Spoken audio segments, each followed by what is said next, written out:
Hello, my name's Paul Groves and you're watching ETU TV. You're now joining us at the ITU Sanremo Premium European Cup 2006.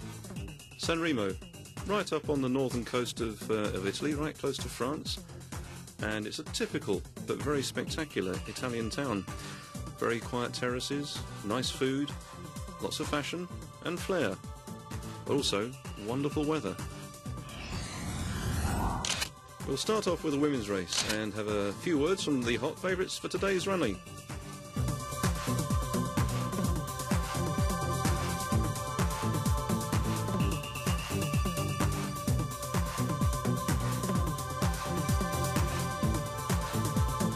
2 weeks ago in Alexandropolis there weren't so many good triathletes. I don't think so that I will be the first tomorrow, but I think that I will take a good race and will have a good feeling from the race. So I think that it will be good for me to the top 5. And Anna Burgos, she wants to have a great race tomorrow. She's looking forward to it, wants to see some well-prepared cyclists out there and is hoping to get a top 5 place herself. She's going to use this race as preparation for Madrid on the 4th of June.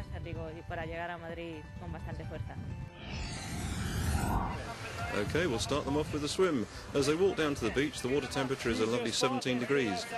Under 20 degrees, and that means they have to wear a wetsuit. Over 20 degrees, it's a no wetsuit swim. The beach is marked out with a black mat. That is their start position. It's about a couple of metres from the waterline. So here are your elite women to watch. Okay, we've already heard some words from Anna Burgos and Lenka Radová. Who else should we watch out for? Well, Magli Di Marco and Julie Dibbons. They're the fast ones there. In fact, Julie has got the strongest swim palmares of all of them here. And off they go. Watch carefully the way they dolphin into the surf. It's quite a shallow beach here. You can't immediately get into your swim stroke because the water's too shallow. So there's a mixture of running, diving, and what's known as dolphining or porpoising. This is the point where you can lose your goggles and also you can lose track of who's next to you. As they go out, the waves are quite large on the exposed part. They swim round a large buoy and then they'll enter the more calm waters as they head towards the finish. This is a swimmer's swim. A couple of strokes when you're not looking, suddenly the people you're with have completely disappeared. And it's an easy lead and an early lead from Julie Dibbons here. A long, powerful stroke, a lot of work under the water. But she's being chased here by Radová and by Di Marco. Here they go, rounding the breakwater and finding the smoother water as they head towards the finish area. Last few strokes there for Julie Dibbons from Great Britain. She won the Volcano triathlon not so long ago in Lanzarote. Here she comes out. She's taken a straight line to the finish arch. A couple of others stray a little bit from the finish, adding seconds to their swim time. The run up to the transition area, get the wetsuit off quickly before it dries. And here she goes into the transition area. And she's got a 21-second lead over the chasers. A nice wide transition area, clearly marked out. Here comes the chase pack. All of the kit goes off into the boxes. Helmet goes on. She has to put the helmet on before she can even touch the bike. That's a safety issue. And there she goes. Julie Dibbons is a strong cyclist as well, and she'll be hoping to make some space between her and the chase pack of Di Marco and Lenka Radová. Now these two, if they can work together, they can possibly hold Dibbons in sight. 21 seconds, it is something they can chase her down with. Off they go. The wetsuit's off. The helmets are on. And these two are going to go out together. Will they work together and will they chase down Dibbons? Will they catch her? That has to be seen. But there's the big hill outside, La Poggio. The first time that triathletes at this level have ever raced over a classic cycle course. Will the hill take it out of them? Well, that remains to be seen. But here comes the chase group. You see, here we have Julie Dibbons, 21 seconds advantage over Di Marco and Radová. Young Vanessa Raw from Great Britain, she's in there, but will she hold on? Sibyl Meta at 7th position, a long-distance specialist, mixing her triathlon with a full-time job as a doctor. And out we go onto the bike. Here we go, Julie Dibbons. You can hear the wind roaring in the background. This is a long and lonely position to be in. There she goes. She's putting a lot of effort into this. And up the hill she goes, up the Poggio. It was thought earlier that this was going to be the really tough part of the course, but many of the athletes said that it was the descent that was even tougher. Here we see Di Marco and Radova working together, very close positions there, and the chase pack. And in this chase pack is the dangerous cyclist Burgos.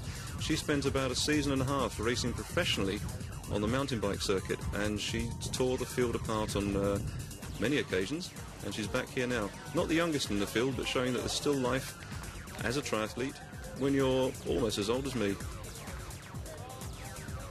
And here we have Julie Dibbons going into the bend, taking it cautiously and providing the camera bike with excellent shots of her on her cycle. This is great assistance to Robin Brew and to Richard Hobson, her coaches.